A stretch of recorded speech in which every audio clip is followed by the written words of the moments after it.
السلام علیکم عزیز طلبہ، آج ہم اسلامیات کلاس 6 کے MCQs پڑھیں گے۔ ٹاپک ہے ہمارا سیرت طیبہ اور MCQs نمبر ہے 72۔ صلح حدیبیہ ایک کنویں کا نام ہے جو مکہ مکرمہ سے 18 کلومیٹر دور ہے، اور اسی کنویں کے پاس ایک چھوٹا سا گاؤں بھی آباد ہے۔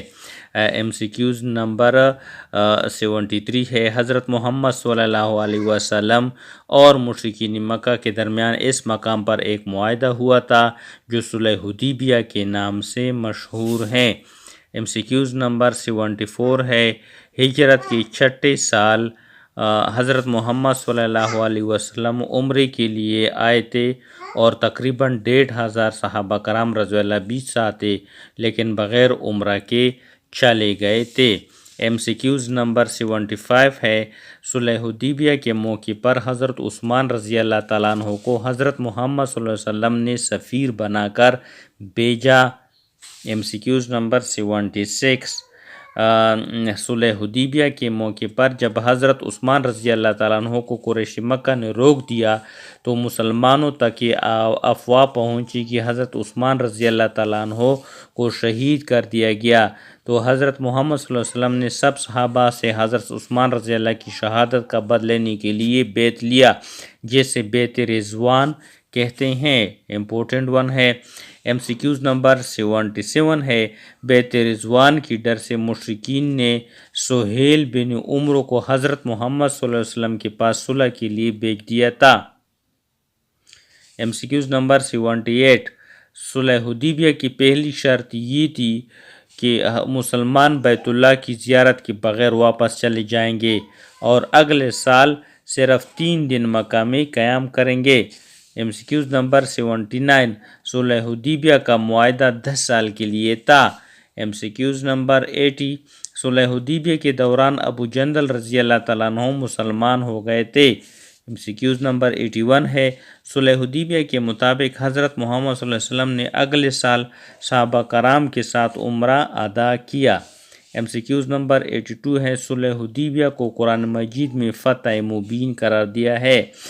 یہ جو MCQs ہے 82، یہ کئی بار جو ہوتے ہیں NTS اور ایٹا میں ریپیٹ ہوا ہے کہ فتح مبین کس کو کہتے ہیں، صلح حدیبیہ کو کہتے ہیں، جنگ بدر کو کہتے ہیں، یا غزوہ احزاب کو کہتے ہیں۔ تو صلح حدیبیہ جو ہے قرآن مجید میں اس کو فتح مبین قرار دیا ہے۔ MCQs 83 ہے۔ فرمان رواؤں کو دعوت۔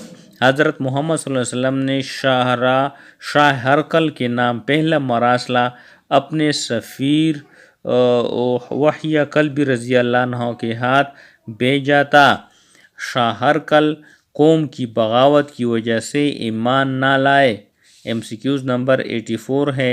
حضرت محمد صلی اللہ علیہ وسلم نے دوسرا مراسلہ حارث بن ابی شمر کے نام اپنے سفیر حضرت شجاع بن وہب رضی اللہ عنہ کے ہاتھ بھیجا تھا، وہ بھی ایمان نہ لائے اور گمراہی میں بھٹکتا رہا۔ MCQs نمبر 85 ہے۔ حضرت محمد صلی اللہ علیہ وسلم نے تیسرا مراسلہ کسرا پرویز کے نام اپنی سفیر حضرت عبداللہ بن حذافہ رضی اللہ تعالیٰ عنہ کے ہاتھ بھیجا۔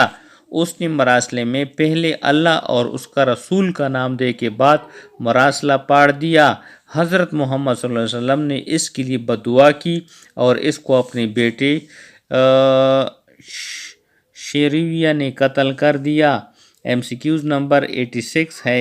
حضرت محمد صلی اللہ علیہ وسلم نے چوتھا مراسلہ سلطان ماکوکس کے نام اپنے سفیر حضرت حاتب بن ابی بلتہ رضی اللہ عنہ کے ہاتھ بھیجا، لیکن یہ بھی اپنی قوم کی ڈر سے ایمان نہ لا سکا۔ MCQs نمبر 87 ہے۔ حضرت محمد صلی اللہ علیہ وسلم نے پانچواں مراسلہ نجاشی شاہ حبش کے نام اپنے سفیر حضرت عمر بن امیہ رضی اللہ عنہ کے ہاتھ بھیجا، جو اس نے اسلام قبول کیا۔ MCQs نمبر 88 ہے۔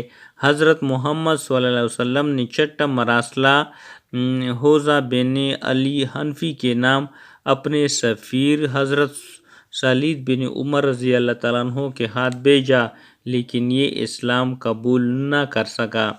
MCQs نمبر 89 ہے، حضرت محمد صلی اللہ علیہ وسلم نے 7واں مراسلہ منظر بن ساوا کے نام اپنے سفیر حضرت علاء بن حضری رضی اللہ تعالیٰ عنہ کے ہاتھ بھیجا جو بخوشی مسلمان ہوا۔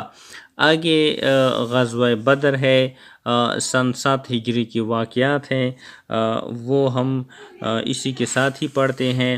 MCQs نمبر 90 ہے، خیبر مدینہ منورہ سے شمال کی جانب تقریباً 200 کلومیٹر کے فاصلے پر واقع ہے۔ MCQs نمبر 91، خیبر میں کھجور کے گھنے باغات تھے۔ MCQs نمبر 92، 7 ہجری کو حضرت محمد صلی اللہ علیہ وسلم نے 1400 صحابہ کرام کے ساتھ مدینہ سے خیبر کی طرف روانہ ہوئے۔ MCQs نمبر 93، قلعہ قاموس کے پہلوان کا نام مرحب تھا جو حضرت علی رضی اللہ عنہ نے قتل کر دیا تھا۔ MCQs نمبر 94، خیبر معرکہ میں 93 یہودی ہلاک ہوئے تھے جبکہ 15 صحابہ کرام رضی اللہ عنہ نے جام شہادت نوش کیا تھا۔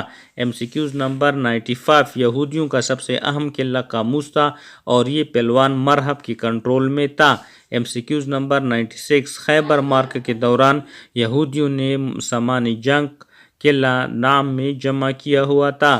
MCQs نمبر 97، لشکر اسلام خیبر رات کی وقت پہنچا تھا۔